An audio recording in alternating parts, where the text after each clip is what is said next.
Bonjour mon père. Bonjour.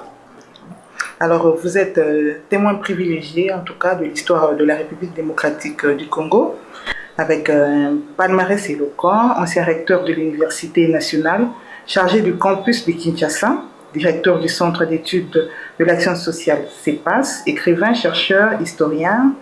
Votre CV, vos recherches et publications en disent long sur cette affirmation. En 57 ans, mon père, peut-on dire que la RDC a évolué sur le plan politique et social? Mais de façon monumentale. Moi, je suis arrivé ici la première fois le 13 août 1959. J'ai fait 2 ans comme enseignant ici au collège Boboto de Kinshasa et puis 1 an à Kikwit. J'ai vu, rien que le jour de l'indépendance, une transformation radicale. Les élèves congolais que nous avions avant l'indépendance étaient des mineurs qui n'osaient presque pas contester, je puis dire, leurs professeurs posaient des questions.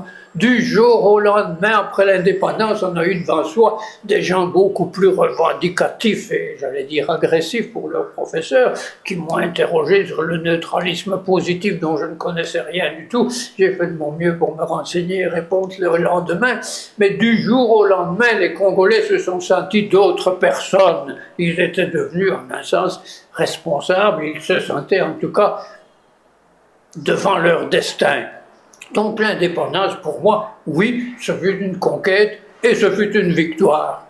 Et quelques années après, 57 ans aujourd'hui, c'est toujours une victoire? Incontestablement, l'histoire ne s'est pas arrêtée et ne marche pas à reculons. Au moment de l'indépendance, nous étions moins de 15 millions d'habitants ici au Congo. Actuellement, nous sommes 80 millions. Pour faire vivre 80 millions, et dans les villes, Kinshasa, avec 400 000 habitants, un peu plus. Aujourd'hui, nous sommes à 12 millions. Pour faire vivre 12 millions de personnes, qu'est-ce que vous ne pensez pas qu'il faut comme service qui effectivement fonctionne, même si on vit dans des conditions qui ne sont pas très satisfaisantes? On nourrit et on fait boire de l'eau et il n'y a pas d'épidémie à Kinshasa.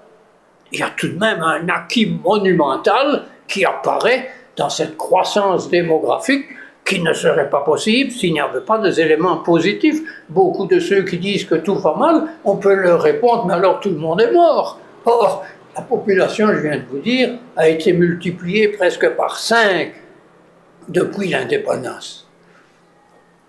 Alors, sur le plan de l'éducation, quelles sont à votre avis les avancées et quels sont les défis à relever?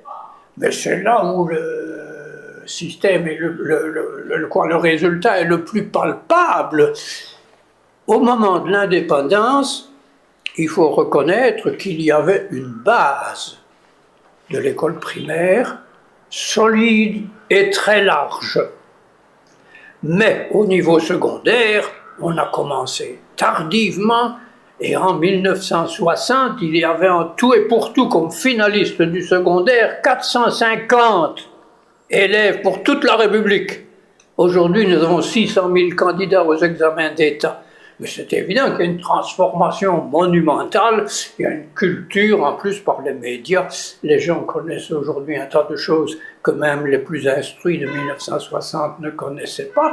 Et si la santé a permis la multiplication de la population, c'est largement à cause de l'éducation. Les mamans savent beaucoup mieux comment il faut traiter leur bébé, et il y a un tas de progrès qui ont été réalisés, justement, grâce à la généralisation de l'éducation. Comme j'ai dit, au lendemain de l'indépendance, une des premières revendications, c'était l'accès à l'enseignement secondaire. Et effectivement, la République a consenti des dépenses pour l'éducation qu'un système colonial n'était pas prêt à reconnaître, à accepter. Alors, le lendemain de l'indépendance, la première victoire, ça a justement été la création des CO, qui ont été le début des écoles secondaires complètes, cycle d'orientation, la création des ISP, qui a formé, à l'époque ça s'appelait école normale, qui ont formé des professeurs pour ce premier cycle, mais tout ça s'est généralisé et étendu, et toutes les missions, et beaucoup d'autres, y compris l'État, quoique au départ l'État n'était pas très engagé dans la construction des écoles et financement du fonctionnement, mais les institutions publiques se sont aussi développées, et le résultat, on a eu, je vous répète, un nombre croissant de gens qui terminaient leurs études secondaires et qui ont pu aller à l'université. Donc la base qu'on avait a permis une extension beaucoup plus rapide que par exemple au Nigeria et dans les 14 pays qui étaient l'ensemble des colonies francophones de la France en 1960. Il y a 14 pays. C'était à peu près la même population que l'ensemble du Congo. 10 ans plus tard, ils étaient moins loin que le Congo pour le nombre de diplômés, même du secondaire. En 60, la RDC comptait combien d'écoles, à peu près?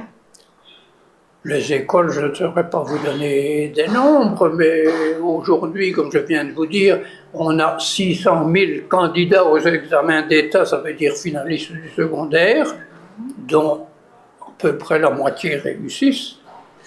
Et nous avions seulement 450 finalistes en 1960.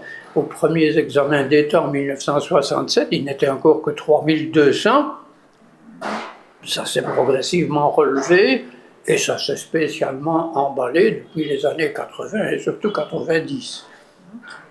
Au regard de la démographie actuelle, pensez-vous que les écoles et universités le nombre d'écoles et des universités est proportionnel au nombre de la population? Pour ce qui est du primaire, on a un taux de scolarisation qui avait atteint plus de 80%, même à l'intérieur. Actuellement, avec l'augmentation des frais scolaires, parce que ce que l'État paye aux enseignants pratiquement ne permet plus d'avoir des enseignants de qualité. Le résultat, depuis les années 90, on a généralisé une formule dite de contribution des parents au coût de l'enseignement. Or, les parents sont eux-mêmes dans des situations très difficiles parce que le nombre d'emplois dans le monde entier, ce n'est pas un problème congolais, c'est plus grave. C'est à l'échelle du monde qu'on a mis au point des techniques qui permettent à ceux qui peuvent payer les machines, avoir le capital, de n'employer que finalement très peu de main-d'œuvre. Et donc on est là confronté à un problème mondial d'emploi qui remet en question tout le système en vigueur. Mais le résultat au niveau de la population est donc que les parents qui se trouvent en difficulté pour nouer les deux bouts sont encore sollicités pour l'école et que par conséquent, oui, il y a une déperdition importante, jusque la moitié des élèves qui commencent l'année ne continuent pas parce qu'ils n'ont pas pu payer les frais de minerval ou de scolarité qui sont exigés. Donc il y a actuellement, oui, un pourcentage qui est en train d'augmenter d'enfants qui n'arrivent pas à terminer, en tout cas, leurs études, même primaires et surtout secondaires. Et donc, tout n'est pas parfait. Mais de là, de nouveau, à crier au désespoir, la masse scolarisée, pour aboutir à 600 000 finalistes aux examens d'État, montre bien que, par rapport à ce qui existait du temps colonial, il y a un progrès monumental. Il y a une autre question que vous m'avez posée au niveau de l'enseignement supérieur. Sauf respect pour les autorités nationales, c'est ridicule, mais la République démocratique du Congo est le 4e pays du monde pour le nombre d'établissements d'enseignement supérieur.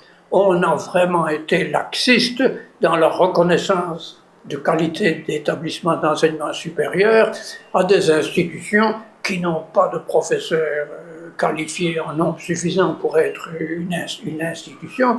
Mais après les États-Unis, la Chine et l'Inde, c'est le Congo qui est le pays où il y a le plus d'établissements d'enseignement supérieur. Et où vous allez donc trouver beaucoup de gens qui ont un diplôme de graduat ou même de licence, comme on disait jusqu'il y a 2 ans, avant le LMD, mais on ne peut vraiment pas garantir qu'ils ont la compétence dans tous les domaines où ils portent des diplômes. Donc il y a un problème, oui, de contrôle, qu'est-ce que je dirais, de qualité de l'enseignement supérieur, mais aussi à la base, encore qu'à la base, il est plus facile de trouver des professeurs valables qu'au niveau de l'enseignement supérieur. Alors, pour chuter, globalement, estimez-vous que l'indépendance a été un succès ou a-t-elle été accordée trop tôt? Le cardinal Malula avait dit à l'exposition universelle de Bruxelles en 1958, il était simplement abbé à l'époque, il vaut mieux que l'indépendance arrive trop tôt que trop tard.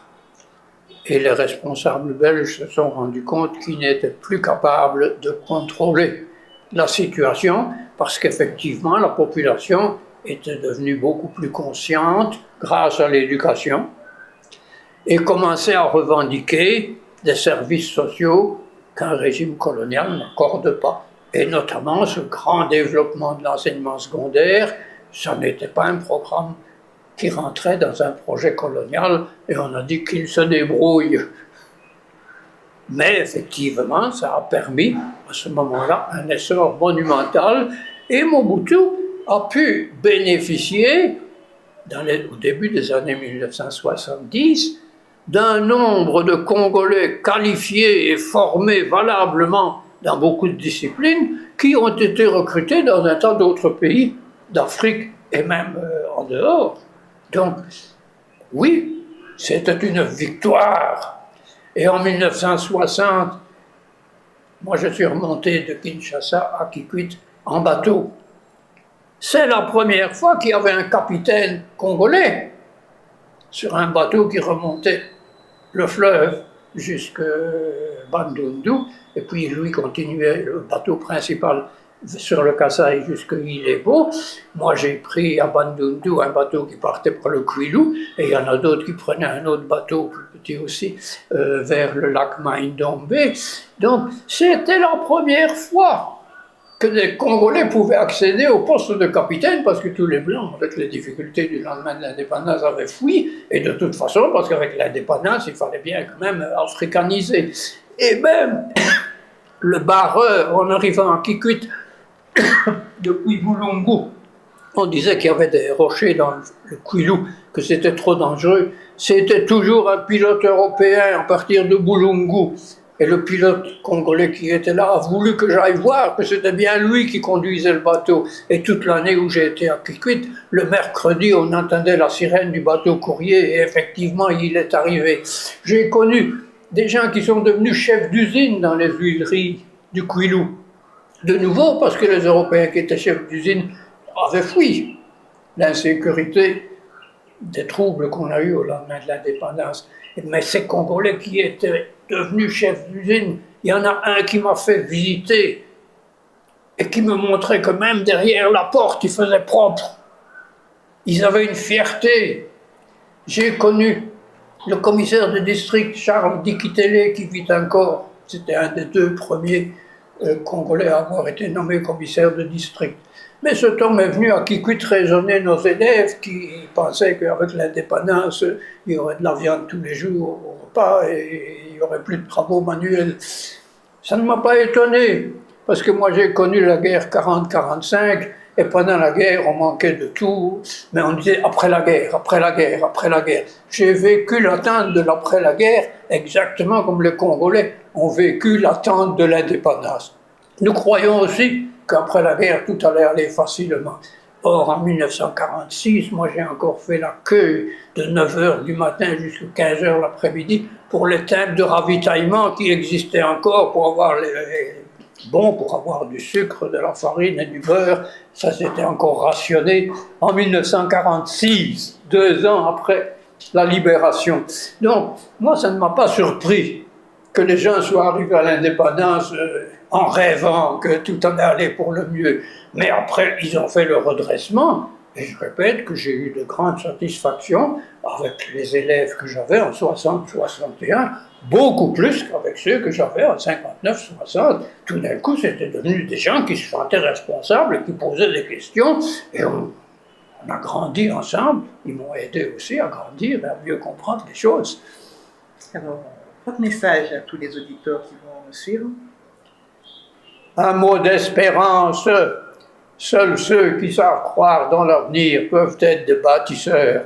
Nous avons énormément de difficultés, et je répète, il ne faut pas avoir le nez braqué uniquement sur ses propres problèmes. À l'échelle du monde, on est à un tournant. Comme le monde va, les inégalités sont devenues excessives et le résultat est qu'il y a plus d'insatisfaits que de gens satisfaits du monde actuel. Le pape François dit dans son encyclique sur l'écologie que les exclus sont aujourd'hui la majorité de la planète. Le nombre de gens qui n'ont pas leur place et pour lesquels, au fond, on ne sait rien faire. Personne ne peut leur offrir ni un emploi, ni un revenu, ni même une terre. Combien n'ont pas de parcelles, n'ont pas de logement. Donc, les problèmes auxquels nous sommes confrontés sont grands. Mais on n'aurait pas eu l'indépendance s'il n'y avait pas eu des lutteurs qui croyaient que ça valait la peine de lutter. Et aujourd'hui encore, pour progresser, il faut des gens qui espèrent. Puisse Dieu nous donner la foi et le courage et la persévérance de lutter et effectivement de mener les combats qu'il faut pour faire progresser les choses. Et à cela, je dis Amen. Si vous voulez.